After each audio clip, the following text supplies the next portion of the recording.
Even if it's only to rant, it's healthy for me, so here goes. My wife was having a really numerous affairs, which I discovered by chance. We married in 2008 and welcomed our kid a year later. She pushed hard for a second child right away, due to age difficulties, and we had our second son in about a year and a half. I was working 72-hour weeks while still doing most of the houseworks, since working in EMS with 24-hour shifts meant I could work 72 hours and have 4 days off. She began treating me like garbage shortly after we had our second kid, but I simply chalked it up to postpartum depression and continued to be cheerful, thinking myself blessed to have such a lovely family and proud to work my butt off 24/7 to make her as happy as possible. Except for about 2 years after having her second child, she was mostly employed, but she never shared her income or spent it on household expenses, and I never said anything. Because we assumed that because I made 3 times what she did, I'd pay for everything and she'd keep her money in her account or pillow as our savings. She began having all sorts of cosmetic surgery and other aesthetic operations after having her second kid, which she paid for out of our money. I always told her that she was beautiful the way she was, but she claimed that it would make her happy, and it's all about how she feels, so I never objected much, not that I would or could decide for her anyways. I'm sure 2 breast operations, liposuctions, and other procedures to remove C-section scars, a nose job, lip fillers, Botox, approximately 12 full-body laser hair removal sessions, and all the makeup and brand-name apparel and accessories weren't inexpensive, but I know she had a large amount left. One day, I was browsing through my phone bill to locate a number for a person who wanted to purchase a tool for me off of Craigslist a while ago and unintentionally had her number open instead of mine, my own family phone plan, and noticed hundreds of calls in the middle of the night and on days I was at work. Putting her demeanor and the phone calls together, I decided to look up some of the numbers and discovered all these individuals I didn't know. I went to her and informed her, as gently as I could, for the sake of the kids, that I had discovered she was seeing other people, and that was when my life began to spiral out of control. She quickly transformed it into me being a controlling jerk who had spied on her and checked her phone, and she became so enraged that I had to get the kids and leave because I didn't want them to go through all of that shouting and screaming. When we returned at night, she had just collected her luggage and departed. This was in 2015, and for the previous 6 years, she has been gone for months at a time, and if she breaks up with someone, which occurs much too often, she simply moves back without notice, stating it's her home and I don't have the authority to say otherwise. Stays for a time or only comes home at night, and then disappears without a trace.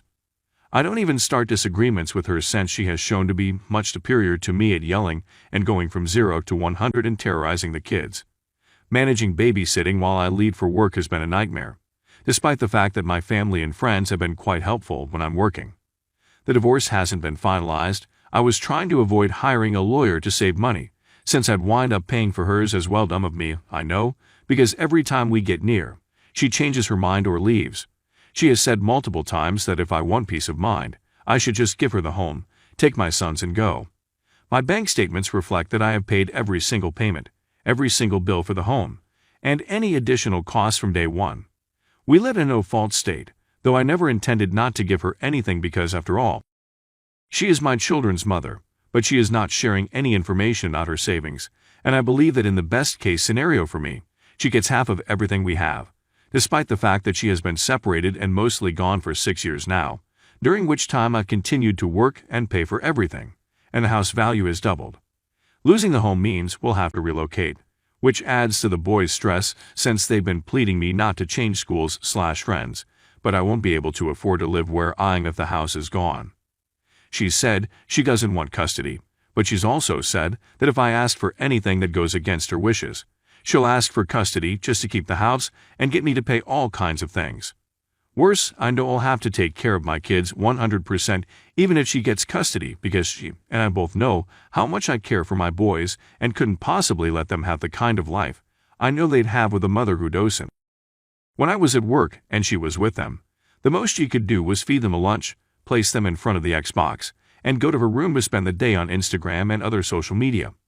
I know I've written a lot, so I don't think many, if any, people will have time to read this, and believe me, I'm not even getting started on the kind of abuse the kids and I have been subjected to, or how she has planned to make me look like the guilty one because I've kept my mouth shut and not shared with anyone mostly out of embarrassment. However, if someone who is knowledgeable about this subject reads part of it, what do you think is my best course of action? Do I have a chance of convincing the court to believe me, considering that everyone around here seems to accept the woman's side instantly or significantly more easily? If it were me, I'd simply grab my suitcase and leave her with everything, but I have a lot of expenses and college debts to deal with, so I believe it's my responsibility to advocate for my children's future. Story 2. I am cheating my pregnant wife with 2 sugar babes and I'm in love with all 3 of them. I need somewhere to express my ideas and emotions. What on earth am I doing with my life? I have a wonderful leadership position that pays well above average, I work hard, I have a lot of responsibility, and I have a bright future ahead of me. I'm 33 years old, have been married to my wife for 2 years, and just found out she's pregnant. I adore her. She is my best friend, she is really supportive, we get along well, we never quarrel and we spend quality time together virtually every time. The desire has waned for a while, but we are each other's companions, and I can imagine myself spending the rest of our lives with her. I, too, want children. In fact, I desired a large number of children. I've been unfaithful to her from the beginning, sometimes going to Workers for backdoor since she doesn't do it because it pains her. Not just that, but the majority of the time. For vagina, I can eat at home, I used to remark, despite the fact that I was very cautious and always utilized protection. I had a crush on a coworker that reports to me a few months ago, and since I didn't want to get in trouble at work, I began looking and discovered a website where sugar daddies meet sugar girls. I've met a few sugar ladies, not many, and I thought the notion was intriguing. They might be like S-workers but amateur, and provide more of a girlfriend experience, which I prefer. It should have chemistry, and make me feel desired or cherished. I met one at the age of 22, let's call her Anna, who blew my mind. Despite the fact that our ages and levels of expertise were vastly different, I felt terrific with her, and not only. We began having unprotected after she convinced me she was clean and using contraception, and I just walked into her. It felt amazing. I believed I'd found my mistress, but she had to return to her homeland for a while, and I wouldn't see her for a few months. So, one bored day, I went back to the internet and contacted another girl. Let's name her Claire. We met, we had chemistry, we had unprotected, and then I walked in on her. She then told me that she was clean, but that she was not using contraception, and that she would take Plan B the following day. I've seen her many times since then, and I've always had it raw, but I utilized the pull-out approach. This one instantly fell in love with me and we had the best time together. Claire grew desperate and attached, and she proposed she become exclusive. I told Anna a few days before that I had met someone else, but that I still wanted to see her when she returned in August. She responded poorly, weeping and declaring that she believed I would be her only sugar daddy and that she was ready to be my only too. We discussed it and decided to meet again when she returned, despite the fact that no compromise on exclusivity was reached. To make matters worse, I found out today that my wife is pregnant.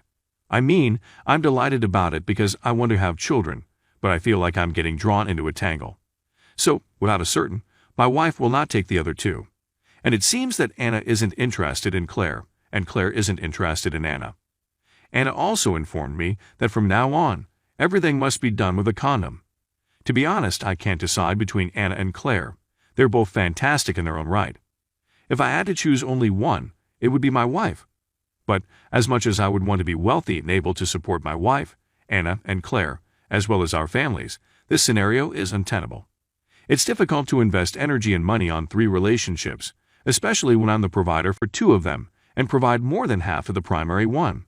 So, what could possibly go wrong? Tell Anna or Claire what I'm doing to my wife. Or I'm caught by leaving some proof, or by my wife's friends seeing me in public. With any of them. I conceive Anna or Claire. This is simpler with Claire since the pull-out approach isn't effective. If my wife divorces me, she will be devastated to learn about the horrific things I've done. It will leave a permanent mark on her. The infant will suffer as a result of his or her parents' divorce. Even if she forgives me, nothing will ever be the same. Any of the 2 females may be laying and sleeping on the side and get an STI, which would then be transmitted to me and subsequently to my wife, which would be terrible.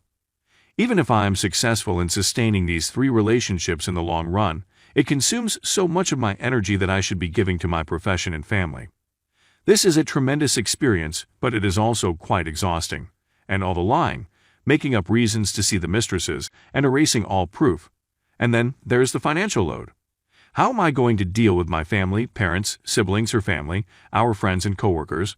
This is quite dishonorable, especially for someone in a position of authority. If I avoid touch with Anna, Claire, or both, they will suffer since they are already in love. What am I supposed to do? Obviously, I understand what I should do. There will be no further communication with the mistresses after the breakup.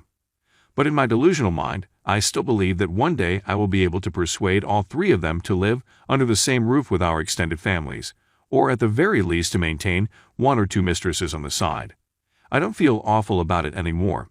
In fact, I've never had so much fantastic in my life, but I see myself headed towards a train crash, and I don't want to stop it.